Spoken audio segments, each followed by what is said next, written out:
ये बड़ी खबर निकल के आ रही है। हम चलते हैं अगली अपडेट। फिलहाल पाकिस्तान फर्स्ट में शशि थरूर के बयान पर घमासान। बीजेपी बोली कांग्रेस ने भारत का मजाक बनाया है पाकिस्तान में जाकर। कांग्रेस के वरिष्ठ नेता शशि थरूर के पाकिस्तान मंच पर दिए गए विवादित बयान के बाद बीजेपी हमलावर हो गई।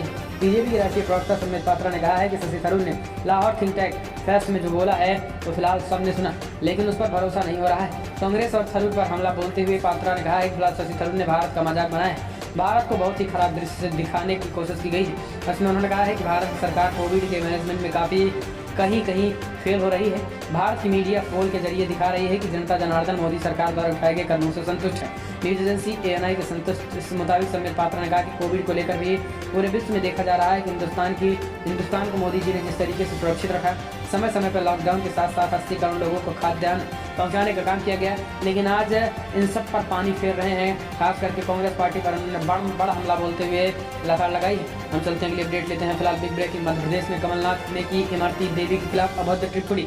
भाजपा ने की चुनाव आयोग से शिकायत। जी हाँ, मध्य प्रदेश में विधानसभा चुनाव को लेकर सरगर्मियां तेज हो गई हैं। आरोप प्रत्यारोप का दौर जारी है। चुनावी भाषण के दौरान नेताओं की जुबान फिसल रही है। भाषण देते नेता अपनी मर्यादा को विताक पर रख रहे हैं। दरअसल मध्य प्रदेश के पूर्व मुख्यमंत्री कमलनाथ ढाबरा विधानसभा क्षेत्र में आयोजित एक जनसभा को संबोधित कर रहे थे और दौरान उन्होंने बात में कैबिनेट मंत्री इमरती देवी के खिलाफ अभद्र टिप्पणी कर दी। कांग्रेस के वरिष्ठ नेता कमलनाथ ने भारतीय जनता पार्टी बीजेपी के प्रत्याशी एवं कैबिनेट मिनिस्टर इमरती देवी को आइटम कह दिया।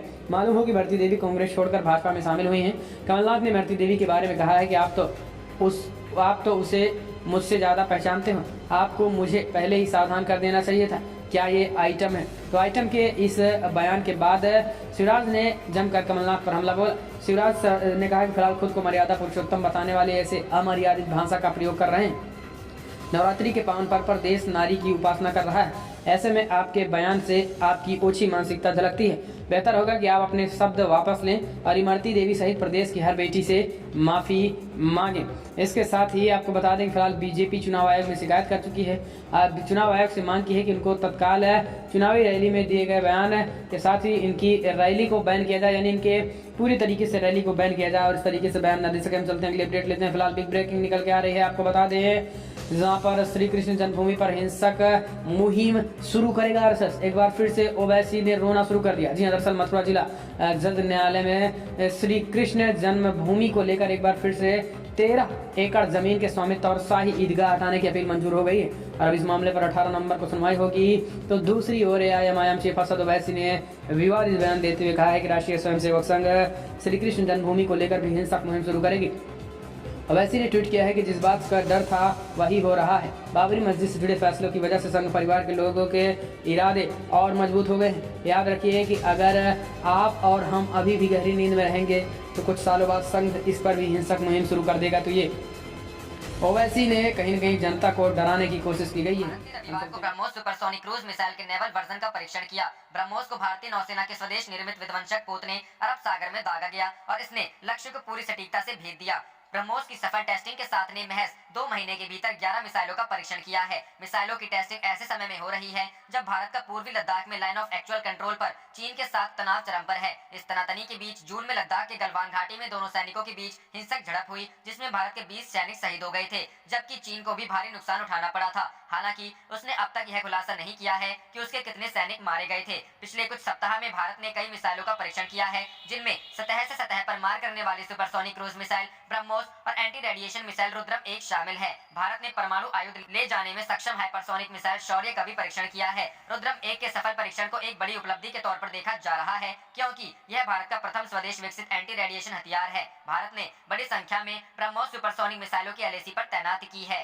रुक करते हैं अगली खबर की तरफ। चीन से तनाव के बीच भारत और श्रीलंका की नौसेनाएं कल से 3 दिन का सैन्य अभ्यास करेंगी। जी हां दोस्तों, पूर्वी लद्दाख में चीन के साथ चल रहे तनाव के बीच भारत और श्रीलंका की नौसेनाएं सोमवार से त्रिंकोमाली के पास 3 दिन का सैन्य अभ्यास करेंगी और क्षेत्र में अपने रणनीतिक हितों तथा अभियान संबंधी सामंजस्य का प्रदर्शन करेंगी। अधिकारियों ने बताया कि वार्षिक स्लाइनेक्स अभ्यास के 8वें संस्करण में दोनों नौसेनाओं के बीच उच्च स्तर की अंतर सक्रियता को और अधिक दुरुस्त करने के उद्देश्य से अनेक जटिल अभ्यास किए जाएंगे। अधिकारियों के मुताबिक भारतीय नौसेना अभ्यास में पनडुब्बी विरोधी युद्धक जलपोत INS कामोर्ता और INS किल्टन के साथ ही बड़ी संख्या में आधुनिक हल्के हेलीकॉप्टर, चेतक हेलीकॉप्टर और डोर्नियर समुद्री गश्त विमान तैनात करेगी। श्रीलंका की नौसेना का प्रतिनिधित्व गश्ती जहाज सयूरा और प्रशिक्षण पोत गजबाहू करेंगे। पिछले साल यह अभ्यास सितंबर 2019 में हुआ था। भारतीय नौसेना के एक प्रवक्ता ने कहा, स्लाइनेक्स अभ्यास श्रृंखला भारत और श्रीलंका के बीच गहरी साझेदारी का मिसाइल पेश करती है, जिसने समुद्री क्षेत्र में परस्पर सहयोग को मजबूत किया है।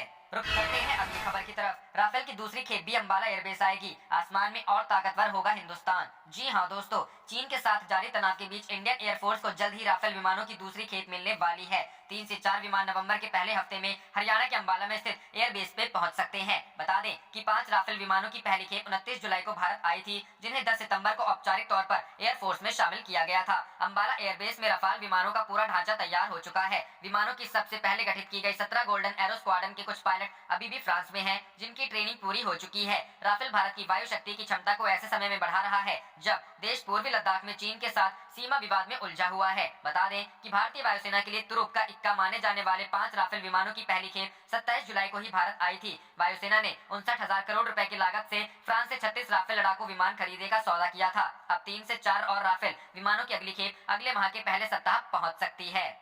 ऐसे ही ताज़ा खबरों के लिए हमारे चैनल को सब्सक्राइब कीजिए, बेल आइकन को दबाइए। धन्यवाद। KP News HD।